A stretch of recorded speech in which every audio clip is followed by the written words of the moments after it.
This is okay. It's on. Thanks for having me here. I want to thank everybody that got me out here for this weekend, and I was looking forward to this because I'm unemployed right now. So this is kind of a nice variation in the day-to-day routine of looking for work.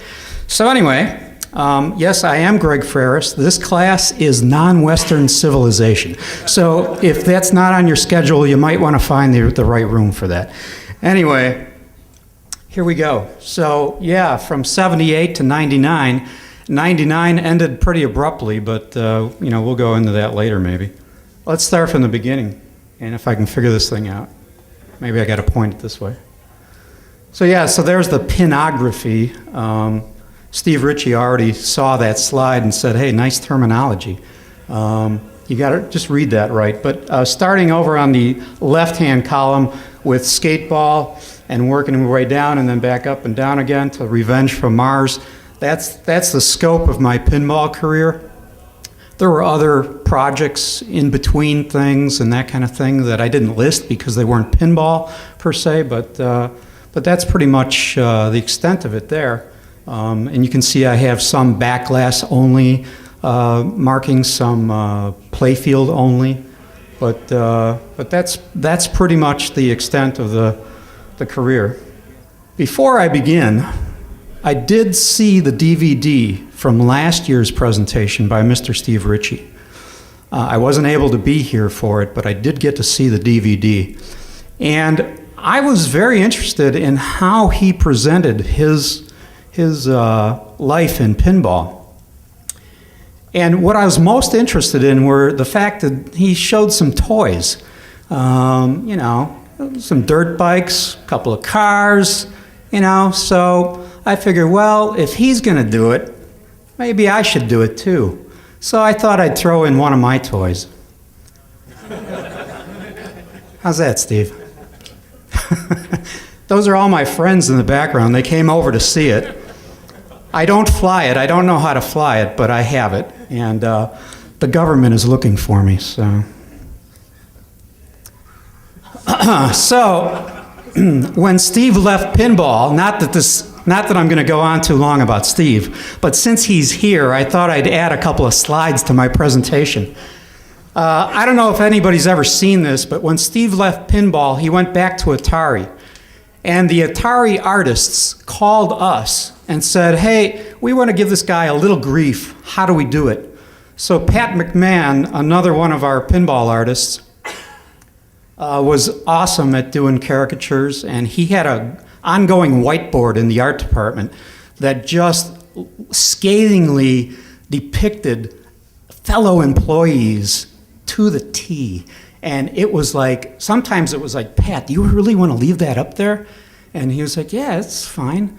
So anyway, this was Steve's, we sent this back to Atari so that they could then do, I don't know if they ever did a 3D model of you, but that was, that's it, style guide for Steve Ritchie. And just in case this was a family show, I blocked out a little something there, but. What did it say? Come on. I wonder.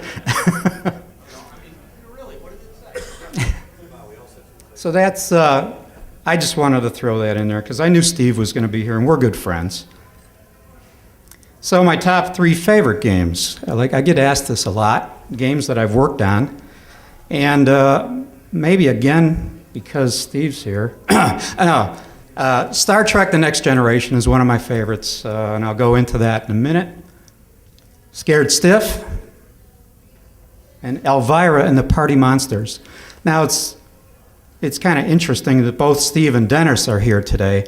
If I do this show somewhere else and there's another designer there, I'll just fix the slideshow to appropriately. That's a joke. I'm just kidding. So let's get into this a little bit. So Star Trek The Next Generation, why is that one of my 3 favorites? It's the first game with Steve Ritchie. Steve and I only worked on 2 games together, but it felt like 15 games in some respects. It was amazing to work with Steve. I told this story last night very briefly, but Steve came to me and he said, okay, so we're going to do this game and it's Star Trek. He goes, are you familiar with it? And I said,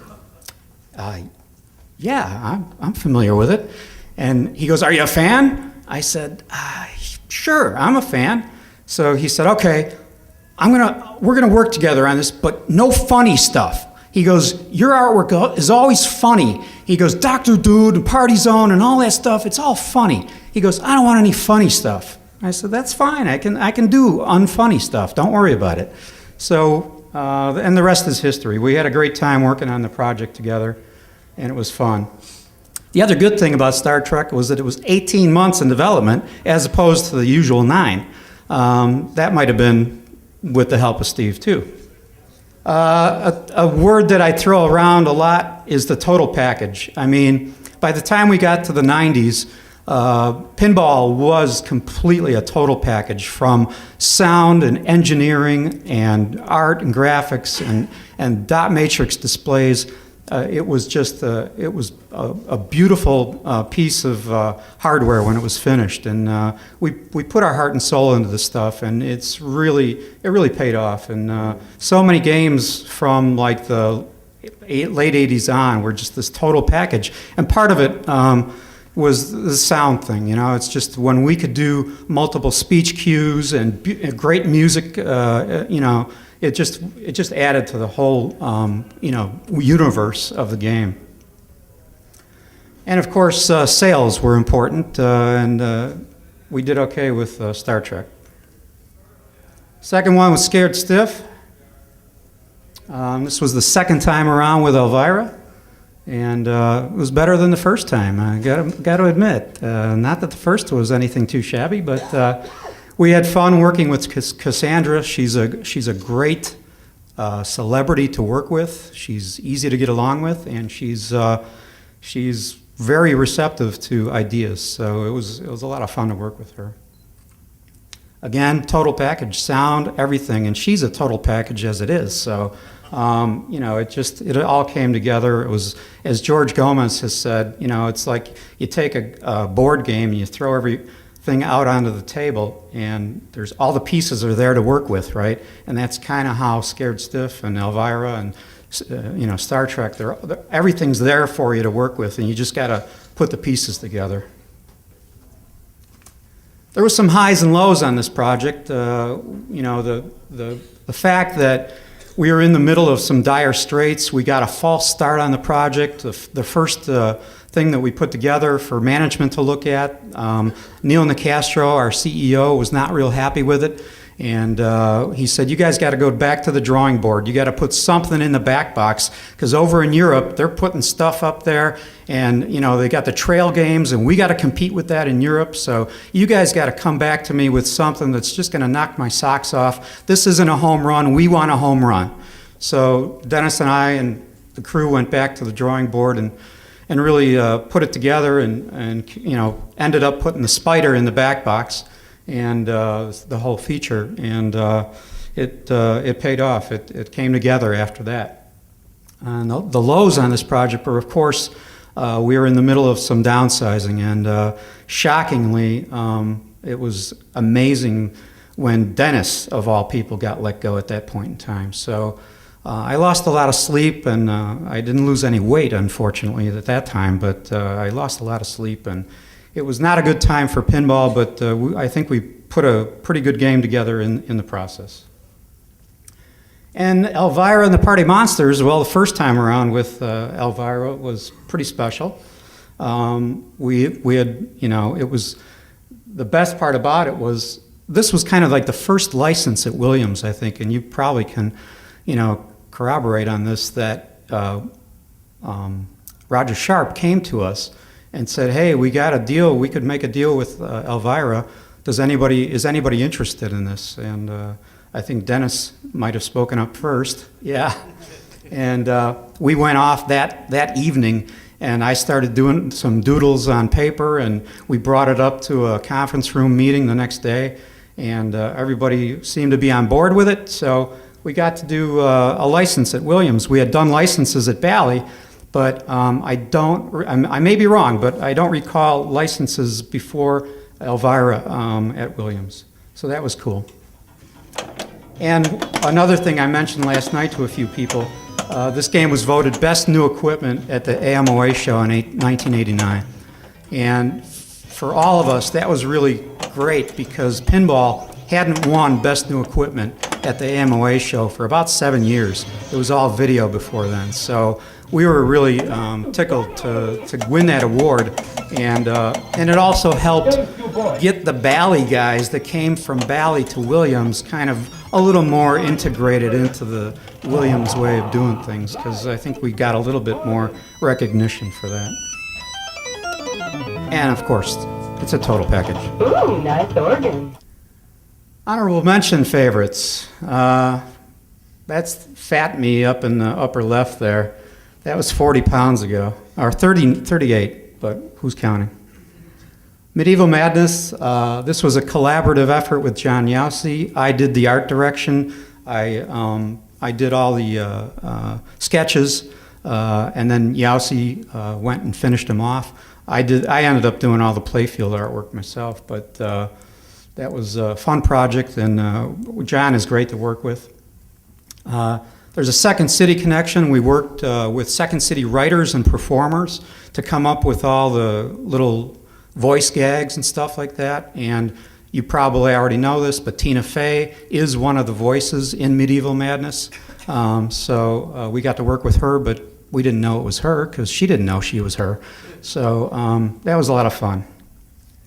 Dr. Dude fulfilled my Mad Magazine fantasy. I grew up buying Mad Magazine instead of Superman and all the other comic books, and I really appreciated the scathing humor in Mad Magazine and the graphics. I always liked all the artists that worked for Mad Magazine. So this was a kind of a fulfillment of doing a comic book on a pinball machine. So that was kind of fun. We created the storyline from scratch. It was like, that was fun. It was, a takeoff on The Nutty Professor in a way. So it was kind of a derivative of that. And we turned down Teenage Mutant Ninja Turtles. I remember Dennis had the opportunity to do that game. And my opinion was it just wasn't the right demographic at the time. Not that this was, but we ended up doing this over Teenage Mutant Ninja Turtles. So the rest is history. And Fathom. It's a sleeper hit.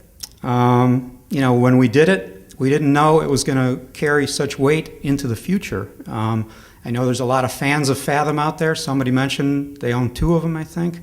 Yep. So that's cool. I mean, and of all the pieces I've done as an artist, I get a lot of kudos for this piece. So, and I appreciate that very much. And Revenge from Mars. I also worked with John Yowsey on this project, art directed the cabinet side, but then I worked on the playfield and the backlash myself. I also got to art direct 3D animators for all the motion graphics within the game. And we debuted it in London, so I got a free trip to London, and I haven't been back there since. This is my not so much list. Sorry. Gotta wet my whistle for this one. So you're probably wondering why those 2 people are on there, and I'll get to that in a second. So Hardbody.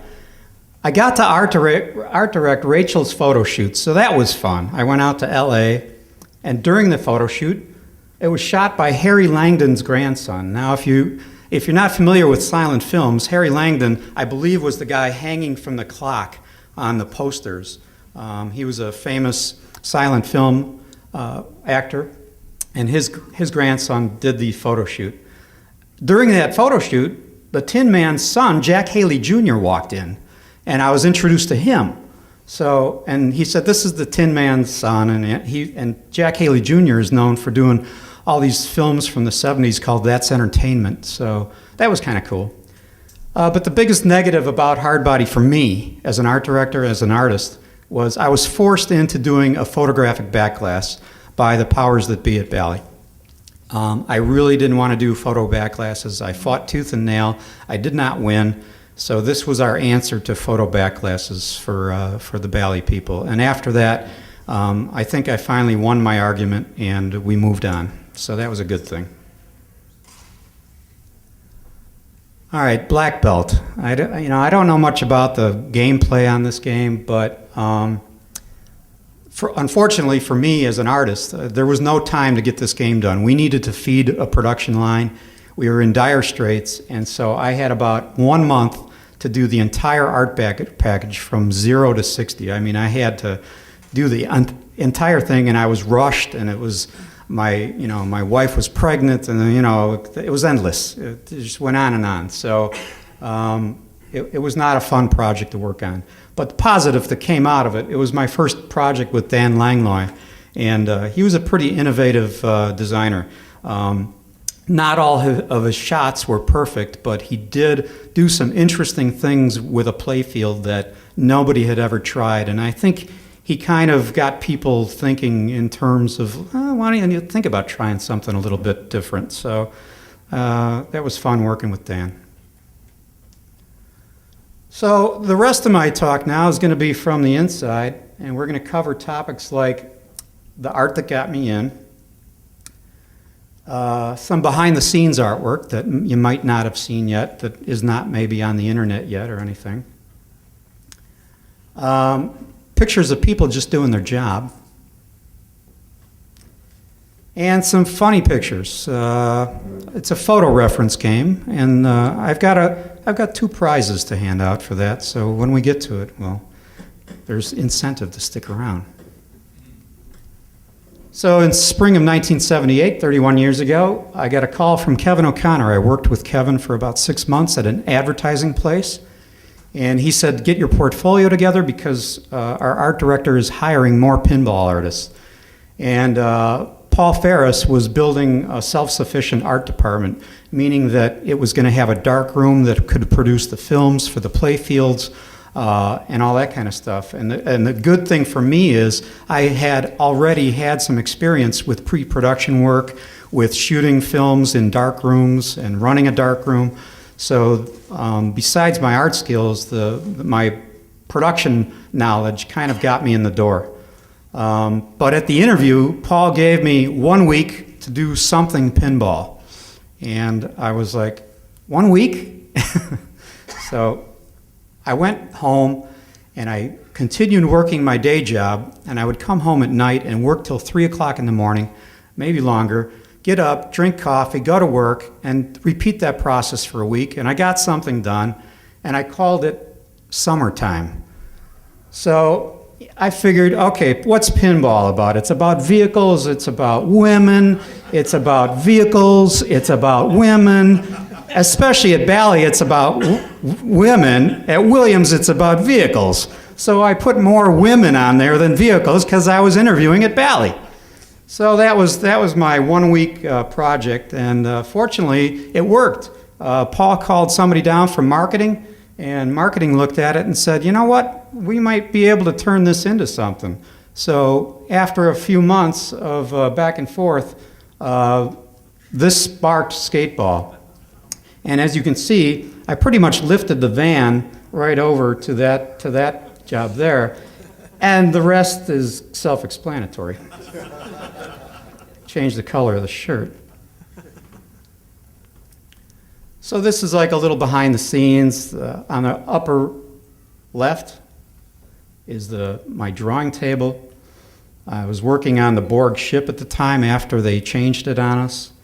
And I had a model of the Romulan ship, the box art in the background for inspiration. I had a lot of other stuff there for inspiration. You got Jean-Luc Picard in the background. So everything was happening. You got to be inspired. You got to be working from reference. The color comp is on the right there. That was when we still had the cube Borg ship. And that's when they came to us, they being Paramount Studios, saying, we're changing the Borg ship, so you got to change it too. So we changed it to the unique one that they built for one show, I think, and then that was it. The pencil underdrawing is literally underneath the painting. So I did a comprehensive pencil sketch, fixed it, and then worked on top of that to keep the likenesses intact.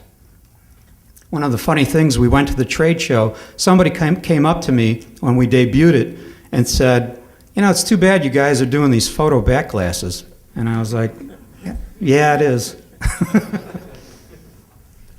So this is interesting. I don't know if anybody's ever seen this, but I took that from a Polaroid picture from my files. Dan Langlois came in with that rough sketch.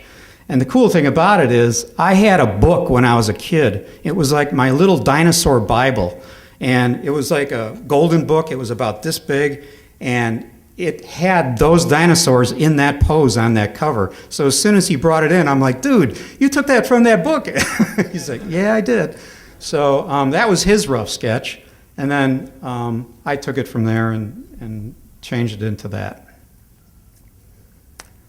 This is Medieval Madness. I wanted to show the castle. That's the clay or wax model in progress. John Balow sculpted the castle. Dave Link sculpted the dragon and the trolls. So I just wanted to give you a little bit behind the scenes on that. That castle took quite a bit of fitting and refitting to get it to work just right in the game. So it was a long process to develop that. Dr. Dude, these are the playfield toys in progress. The Gift of Gab, these are clay sculpted pieces that Jerry Pinsler, our outside sculptor, had brought in for that. So the big shots there, and the Gift of Gab, those are my fingers showing the scale of the Gift of Gab with a metal ruler.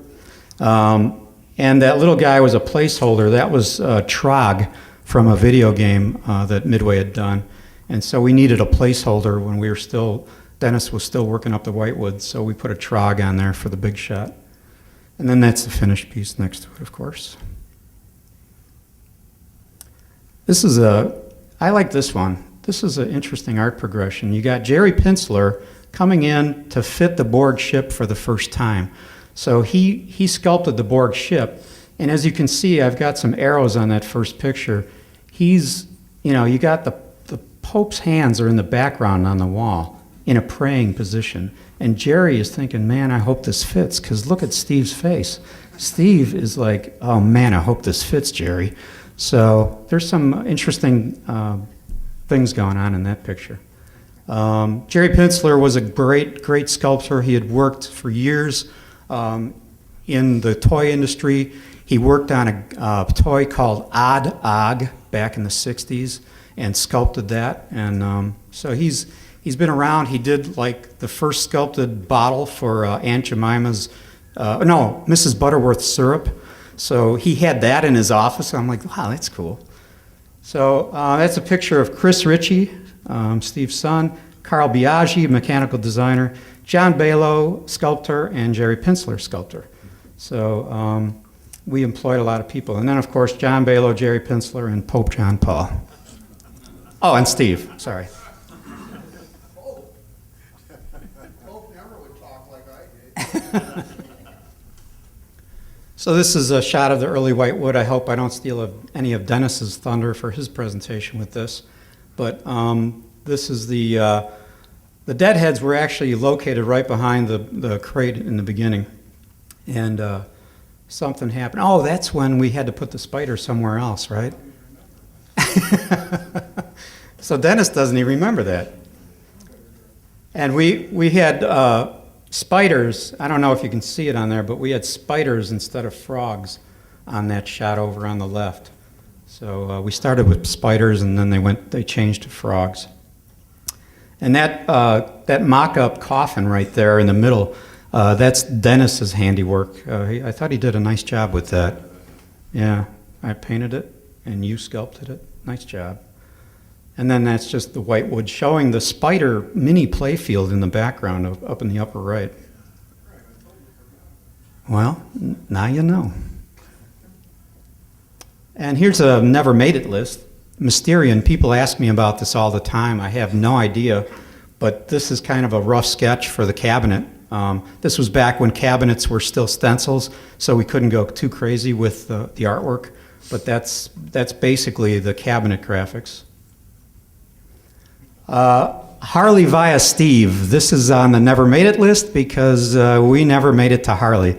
We had talked about it. We ate a lot of lunch over it, and we moved on to No Fear after that. So I won't get into that. But we switched gears. I don't know what he's doing there.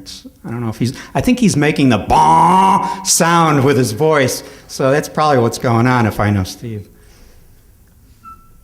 And the Never Made It list continues with Slot Shot.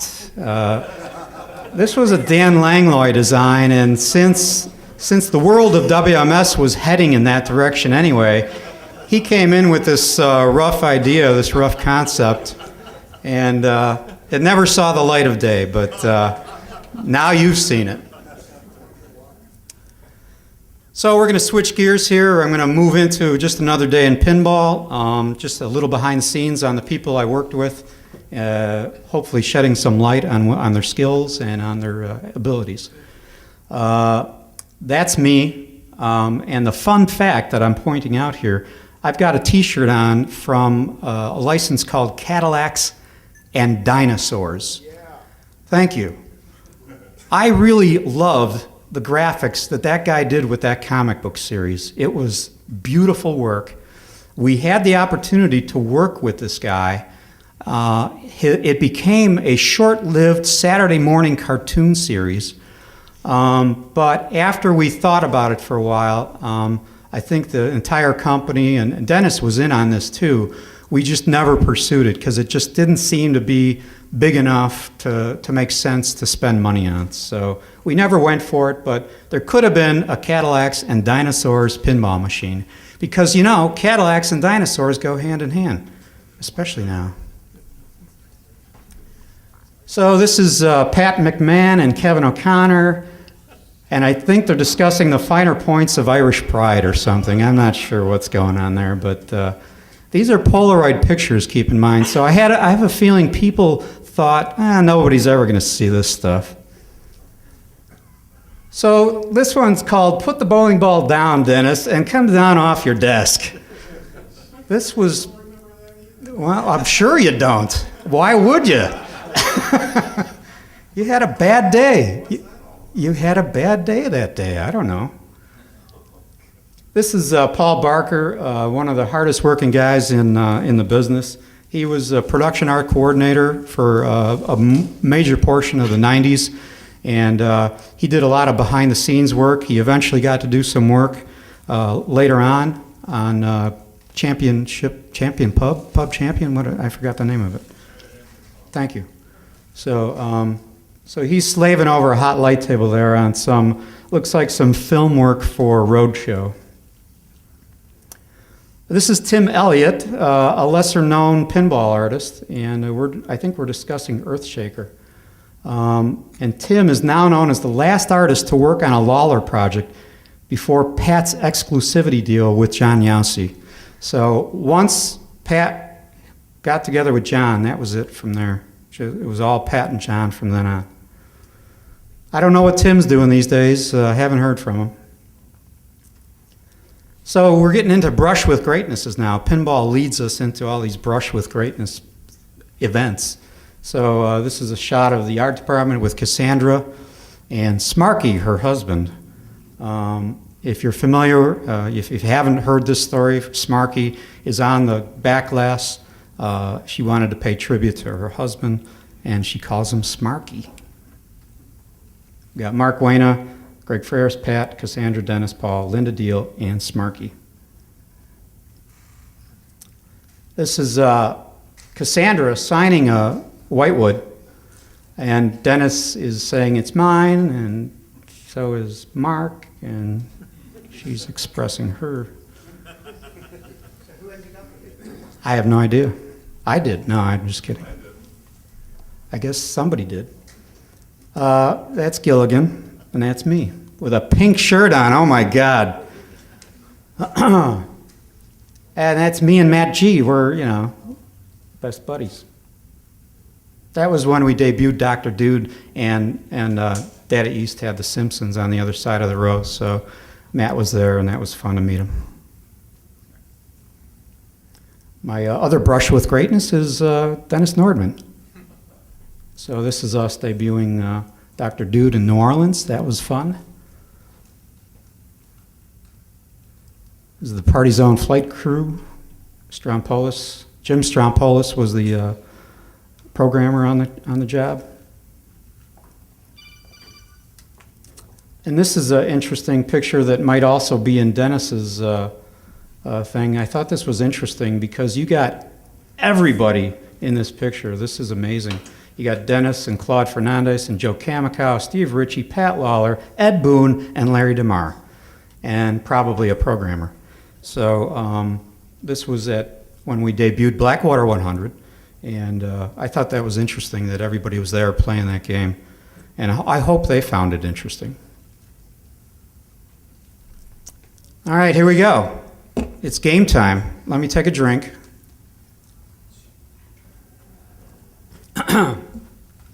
In the art department, before digital cameras, we had a Polaroid. A Polaroid, if you don't know it, is a camera that takes instant pictures and spits it out immediately, and you have to sit there and do this for it to hurry up. I don't know if that ever worked, but everybody always did that. So we would take pictures of people that were around us for reference, for drawing reference. So it would be like, hey, Greg, can you kind of look up and look like you're scared? You know, or, hey, Betty, hold this box of utility wipes up and offer it up to the gods. You know, just stuff like that. So I turned this into a game. I found all these Polaroids in a shoebox, so I thought I'd turn it into an interesting game. And maybe when we get to the harder pictures, I'll have a couple of prizes here. So, and I'll try to be democratic about how I, you know, pick who wins. But you never know. I might play favorites. Name the game. Difficulty level easiest. Dennis Nordman and Jim Patla as what game? What? Monster Bash? Nope. Party Monsters. Party Monsters. You got it. There it is. So Jim Patla over on the right is Dracula. Dennis Nordman as the Wolfman. Good casting. I think I tried Steve too at that point because he was pretty hairy at the time. Here's a medium difficulty. Doug Watson as, what game is that? Yeah, there it is. Black Pyramid. He was Illinois Jones, but he was turning his head in the final one to look at the guy coming through the trapdoor. Here's a difficult one, I think. Tony Ramone, another artist. And I'm going to have a prize for this one. And Dennis, you can't talk about it. He doesn't even know. Well, there, I just gave you a hint. Anybody? Scared Stupid? Nope. It's a Dennis game. It's from the 80s. It's a Bally Midway game. Special Agent. Special what? Whatever that one was. Yeah. Is that it? Yeah. I'll take it. Special Force. There you go. The Rambo kind of thing. Cool. Thank you. Thank you. Special Force, I believe, right, Dennis? Tony played the part of the nutty terrorist armed with tape. He's actually squeezing a roll of white artist tape, so instead of a knife. We didn't have a knife available. Anyway, just so you know, the prize is a T-shirt from the Pinball. It was called Tilt, the Art of Pinball, and it was a show at a museum in downstate Illinois, and I was part of that. So that's what that is, and if you want it autographed later, I can do that, no problem. Difficulty level medium, Doug Watson's hand as, what game would that be on? Nope.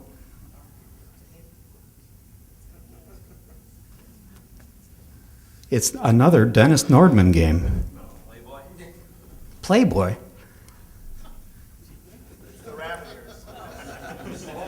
The rabbit ears, I love it. Nice. Dr. Dude's hand. Oh, you didn't recognize it. This might be easy. Yes, you got it. Look at that. Where is it? Now they got a real urban cowboy to play the real role. I just worked on the behind the scenes rough sketch stuff. My hair was too big back then for a cowboy hat, so there was no way I was getting a cowboy hat on that thing. Kevin O'Connor, what game? Misty. Yep, you got it. He's the magician. Mainly for the hands again. Hands are hard to draw, so. This one's Easium. Yes, who said that? Strange Science. Would you like a t-shirt? Sure. I'll give you a t-shirt. Thanks, Greg.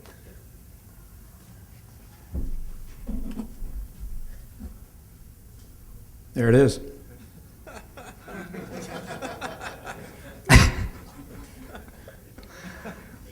Go ahead, Steve. You want to add anything to that?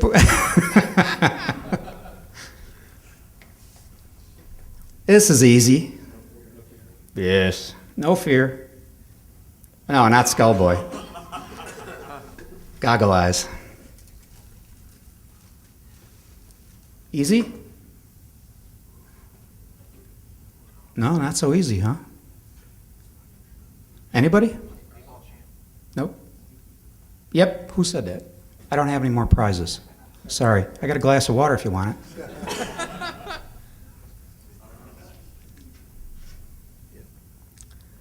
Linda Deal. Wow. That's amazing.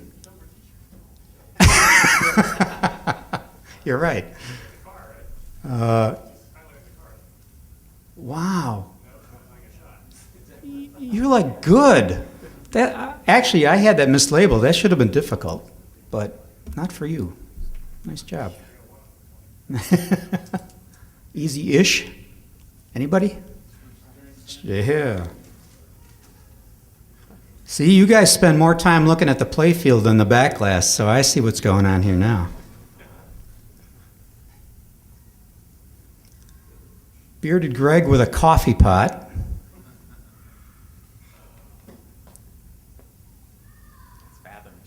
What? That reminds me of Fathom. Ah, you got it. There it is. The victim of the tale. Haven't we all been the victim of the tale at some point?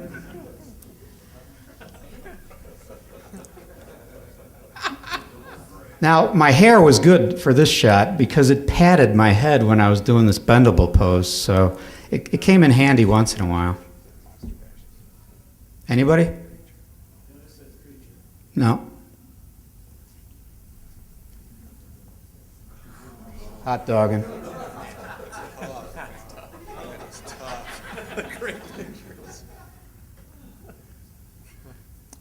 Peter Built. Well, it started out as truck stop, but it was first Ramp Warrior, and before that, it was Gary. You don't know? Diesel Demon. But boy, did we get voted down on that, but man, the art was cool. Pat McMahon outdid himself on that, but it just wouldn't fly. So that's the end of this part of the presentation. That's the world's largest tombstone. And we're all standing in front of it at the service. So that was in '82. And that was before that girl became my wife. So I just wanted to point out that I did meet my wife, Andrea, at Valley Pinball. And we've been married 25 years this year. Thank you. So I want to thank everybody. Special thanks to Jerry and the entire Northwest crew that got us out here. This was awesome to come out to this. And I actually got to see part of Seattle this morning, and I am going to come back someday because this is a very cool city. And I want to also give tribute to all the photographers that post up to the Pinball database, and to Jim Shellberg for some of his work that's up here from trade shows that he's taken pictures at. So I want to appreciate everybody's effort in helping me get this thing together. So thanks, it's been my pleasure. Hire me. Thank you. Illustration, art direction, fine art, pet portraits, caricatures, drummer, hat designer, voiceover work, creative writing, or whatever your needs may be. Thank you very much.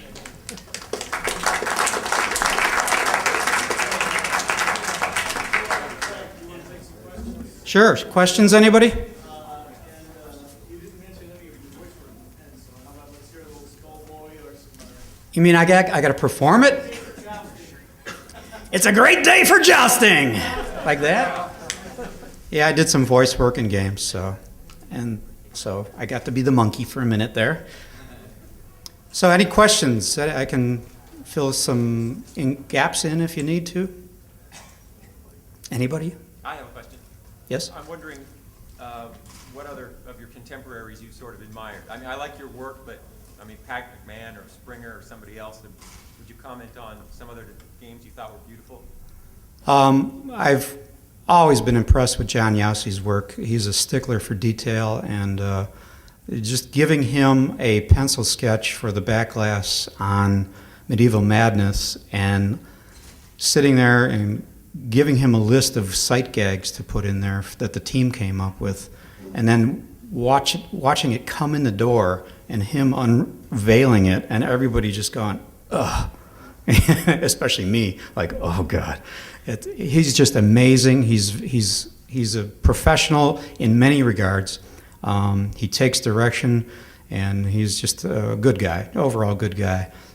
Kevin O'Connor got me in the door, so I always give Kevin credit for getting me in to Bally. And I enjoyed working with Paul Freres. He was my mentor. And Dave Christensen was my mentor before I got into the business. I played a lot of Dave's games in college, and I always saw his name on there. I'm like, wow, there's an artist that does this. I wonder if there's like a place where you can go and do this stuff. But that was always in the back of my brain, but the path just led me to the door, fortunately, and the rest was history. But those are my main, contemporaries. Everybody we worked with, it was a great group at Bally and at Williams, and we had a lot of fun together, and we learned from each other, and it was all a good time. Is there artwork outside of the pinball industry that we might have seen that you've done? Not so much, unless you worked for Kemper Insurance Companies. I did a piece of fine art right out of college that won a purchase award at the Illinois State Fair. And it was purchased by Kemper Insurance Companies for their fine art collection. And just recently, I somehow stumbled upon it in an auction site that's online somewhere. And I guess Kemper, when the headquarters closed in Long Grove, Illinois, they got rid of their entire art collection to an auction company. So it might be available for purchase. It's a small piece about this big, and it's an abstract that I did right out of college. So you might want to look that up, and you can probably Google it and find it. But that piece was, and I worked on beer signs. In point of purchase, I worked on beer signs and different kinds of signs and stuff, but nothing like extraordinary. I did mostly graphic art at that time. It's not really art related, but since you were there, you might know at Valley in the early 80s, who did the voices for most of the Squawk and Talk, the male voices, Squawk and Talk games like Fathom, Pinball? Right. I really don't know. I know there was a guy and a woman like for Xenon that they went to. I know everybody knows the woman's name. Ciani? Susan Ciani or Ciani, whatever. But I don't know who the guy was. But yeah, that was weird. Help surface fathom. Oh, what? Just one more quick question. Yeah. The designer, playfield designer, the software engineer, the person who does the rules, were you involved in contributing to that? Or how did that come about as far as the programming and the rules? Later in the 90s, the team became more important. So yeah, we did get involved a little bit more into the 90s into rule development and stuff as a team. And so, yeah, we did have the opportunity to throw, suggestions in and stuff like that. Anybody else? Gary? Can you talk about the impact of technology in the way you work as an artist?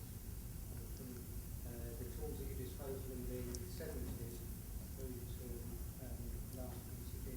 Yeah, his question was about technology and how it related to my job from the 70s to the 90s. And of course, the computer came along and we got a Macintosh in the art department, about 91, I think. And everybody came to use the Macintosh, and it was odd. But we began to use it more and more, especially Paul Barker took control of the production art. So he ended up using it more and more for production art. But in the 70s, we did all the playfields by hand. We'd do an ink key line, and then we'd have rubylith overlays and cut each color separately by hand with an X-Acto knife. It was a painstaking process, but that's all we knew. That's all we had, and it was time consuming, but it got the job done. By the time we got to the 90s, the late 90s, all that was being done on the computer. All the fills for each screen color were being generated through Illustrator or whatever. So combinations of Illustrator and Photoshop. So the computer, the desktop computer, had a huge impact. It took a while. It took a while for us to adapt, and I'm still adapting. Anybody else? To follow that, you still use like traditional media, and then you sort of come in afterward and overlay that into the program, or do you actually render and create your art virtually now? Well, a lot of times, if I feel more comfortable drawing something, just sketching it, I'll do that on the outside, for lack of a better term, on paper, and scan it in, and then kind of go to town on it, either in Photoshop or use it as a template in Illustrator to create, vector lines and stuff like that. But yeah, it's kind of like, depending on the nature of the art, I'll start either right on the computer. I've worked with a lot of guys that, with these Cintiq tablets now, which I need to purchase pretty soon. It's amazing because it is finally created the final bridge from being a traditional artist to being able to do it on the computer, because you're actually looking at your hand creating the art instead of creating the art down here and looking up at the screen, which is completely awkward. So I'm glad somebody finally got the technology to that level, because it's been a huge help. Did that answer your question? Yeah. So this medieval drawing, though, that's something you do in traditional media, and then you would bring that in and Yeah. obviously, I see. Yeah. Back then, at that point in time, I think we were still inking the key line. I know I inked that key line, and then when I'd hand it off to production, they would then digitize it and then color separate it in the computer from there. Anybody else? Yes? You have still all the original art and drawings and sketches from the games that you've done? He asked if I have the original drawings and sketches from the games that I've done. I'm sorry, but I can't answer that question. My lawyer will not allow me to answer that question. Can I say something? Yes, you can.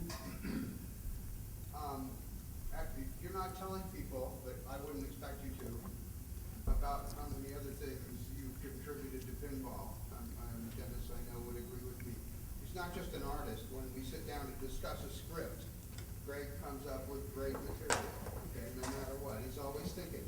And if he knows about the material, he's just sharp and comes up with great stuff. He butts in on the music. He's an excellent drummer. Okay? I butt in. I like that.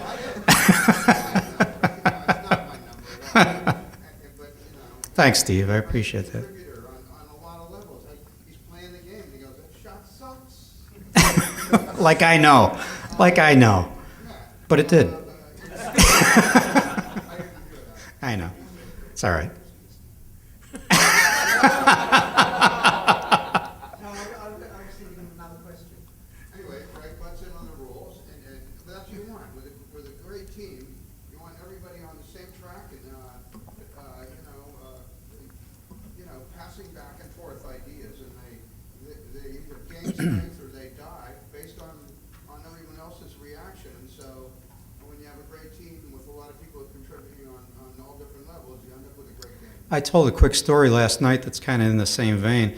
Greg Kamick was working on a game called DEFCON 6 or something like that.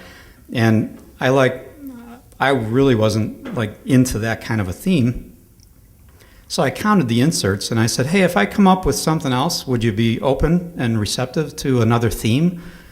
And he was like, no.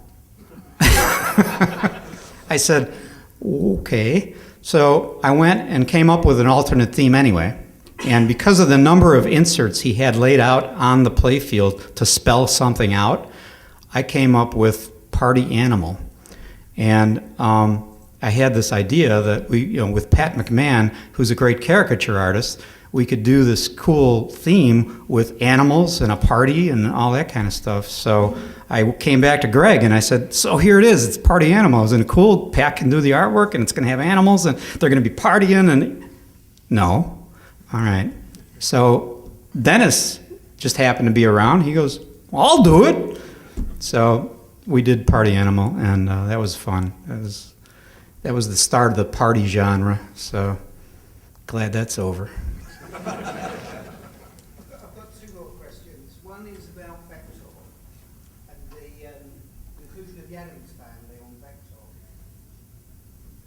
Oh, yeah, in that little screen. Yeah. Yeah. That was me wanting to do an Addams Family game eventually.